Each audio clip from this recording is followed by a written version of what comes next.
Combien de fois vous vous êtes posé la question « On mange quoi ce soir ?» Combien de temps vous avez passé à chercher des recettes et des ingrédients pour vos repas de la semaine? Avez-vous déjà rêvé d'une solution simple pour planifier vos repas à la maison? Si ça vous parle, alors restez jusqu'à la fin. Je vais vous raconter comment j'ai eu l'idée de traiter ce sujet comme un projet et de créer une application simple qui pourrait m'aider à planifier les repas de la semaine à la maison. Je vais partager avec vous les étapes par lesquelles je suis passé, les réflexions que j'ai faites, les choix techniques, ainsi que les difficultés que j'ai rencontrées tout au long du processus. Si tu es nouveau sur la chaîne, bienvenue à toi. Moi, c'est Badr. Je suis un papa passionné d'informatique installé à Montréal.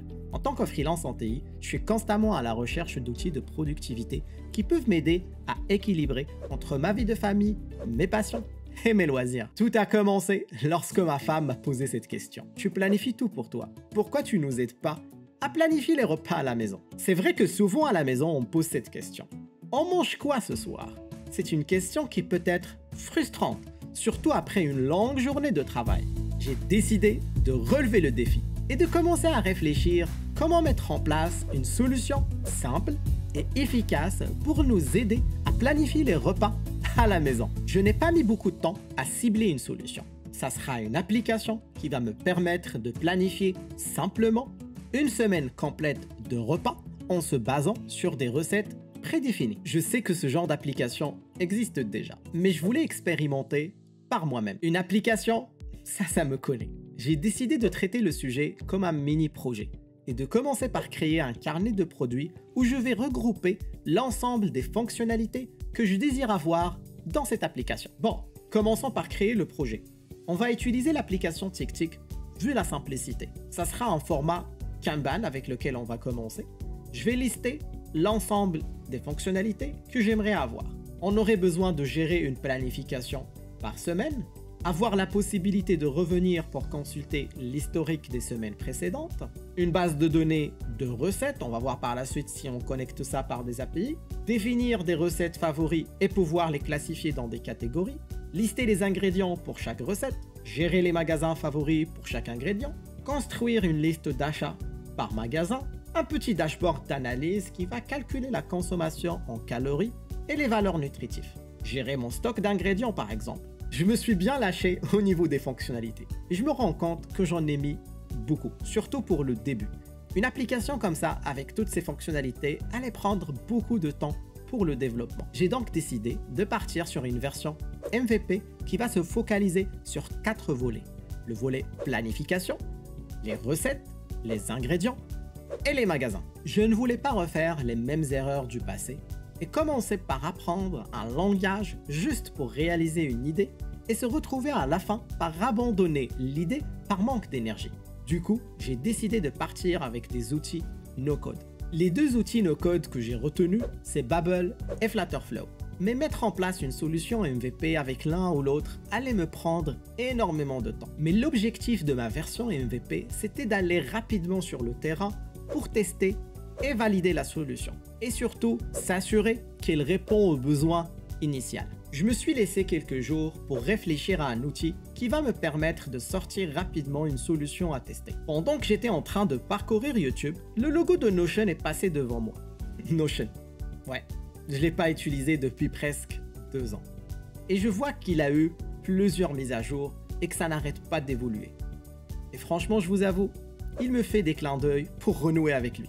Et si on fait d'une pierre 2 coups, je vais me mettre à niveau sur Notion et en même temps créer ma version MVP sous format de prototype rapidement et facilement. Allez, on va passer à la table de dessin et je vais commencer par la conception.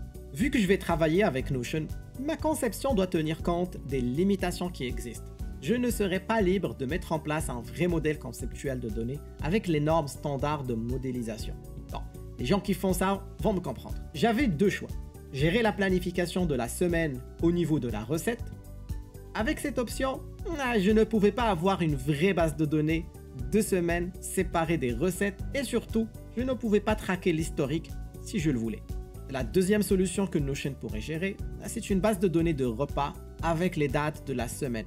Comme ça, je vais pouvoir suivre les repas en se basant sur la date de chaque semaine et avoir une base de données de recettes séparée de la planification. faut pas oublier les ingrédients, c'est très important. On aura aussi une base de données des ingrédients qui sera liée à la BD des recettes, sans oublier la BD des magasins qui sera liée aux ingrédients. Je tenais vraiment à la fonctionnalité des magasins parce que je voulais regrouper tous mes achats par magasin. Comme ça, quand je suis dans un magasin, j'ai directement les ingrédients possibles que je vais acheter de ce magasin spécifique. Bon, la conception est enfin terminée. Il est temps de passer à la mise en place sur Notion. Et je vous avoue, ça sera un vrai challenge pour une personne qui n'a pas touché à Notion depuis presque 2 ans. Je commence par créer l'ensemble des bases de données avec leurs attributs et les relations. Je vais remplir les BD avec quelques données, histoire de jouer avec le visuel après. Une fois les bases de données créées, il est temps de mettre en place un petit dashboard avec l'ensemble des vues nécessaires pour commencer. Je ne voulais pas que ça soit moche, et je vous avoue que j'ai essayé un petit peu d'être créatif. Bon, un dashboard, on a besoin de quoi? Un petit accès rapide à ce qu'on va manger aujourd'hui, une vue globale sur toute la semaine avec les repas planifiés, une vue avec la liste des achats par magasin pour la semaine, et un petit accès vers une galerie de recettes. J'ai commencé par rappeler l'ensemble des BD, de mettre en place les filtres, d'organiser un petit peu l'ensemble. Il y a eu un petit challenge au niveau de la création d'une nouvelle semaine de repas, mais rien de bloquant pour l'instant. On va continuer la mise en place du dashboard, on ajoute quelques éléments visuels pour rendre l'utilisation agréable. Bon, voilà à quoi ressemble la toute première version de mon application sur Notion. Il est temps d'aller présenter ça à ma femme et voir comment on va l'utiliser à la maison. Je vais continuer à améliorer cette version sur Notion, mais l'objectif final, c'est de créer une vraie application sur Bubble ou Flutterflow. À suivre. Ah oui, je suis très content de mon retour sur Notion et je suis sérieusement en train de réfléchir à un retour. J'ai déjà commencé à voir pour synchroniser mon calendrier Google avec Notion. J'aimerais bien savoir ce que vous pensez de l'application. Et si vous avez des idées, n'hésitez pas à me les dire au niveau des commentaires. À la fin, une fois que l'utilisation est approuvée à la maison, je vais partager avec vous le template Notion. Et si vous voulez voir la suite de l'expérience, n'hésitez pas à lâcher un pouce bleu et de vous abonner à la chaîne. Et sur ce, je vous dis à dans 2 semaines.